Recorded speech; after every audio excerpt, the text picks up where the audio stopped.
মিরপুর উপজেলা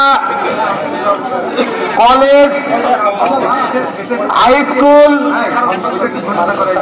মাদ্রাসার, কারিগরির বিভিন্ন পর্যায়ে শিক্ষক, কর্মচারী, প্রিন্সিপাল, সর্বস্তরের শিক্ষককে জানাই সালাম ও শুভেচ্ছা। সংগ্রামী ভাইরা আমার, আপনাদের সামান্য 1 বছর আগে পিছনে যেতে হবে।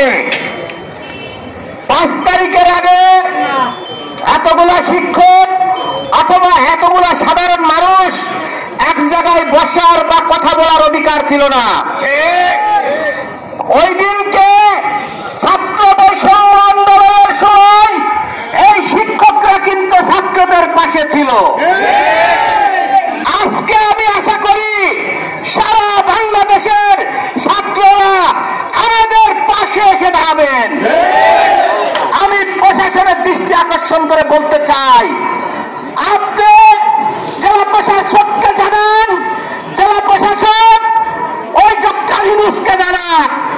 মিরপুরের আহ্বান জানাচ্ছে, মিরপুর থেকে যদি আমাদের দাবি না মানা হয়, সারা বাংলাদেশ কিন্তু অচল হয়ে যাবে।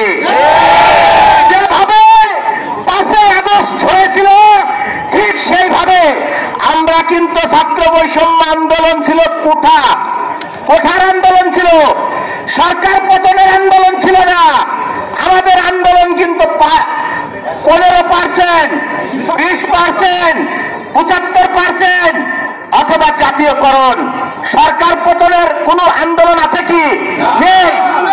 আজকে যদি আমাদের এই শিক্ষকদের দাবি না মানা হয়, আগামীকালকে কিন্তু আসতেই পারে সরকার পতনের দাবি।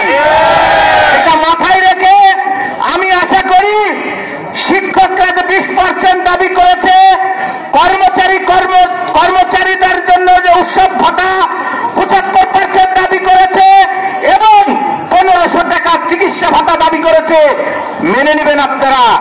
যদি মেনে না নেন তাহলে এই আন্দোলন কোন জায়গায় যায় দাঁড়াবে আপনারা বুঝতে পারবেন। সেই সাথে আমি মিরপুর উপজেলার সমস্ত শিক্ষককে ধন্যবাদ জানাচ্ছি আজকের এই আন্দোলনে অংশগ্রহণ করার জন্য। আজকের ভিতরে যদি এই দাবি সরকার না মানে, আগামীকালকে মিরপুর থেকে যে রাস্তা গেছে কুষ্টিয়া মিরপুর হাইওয়ে সড়ক,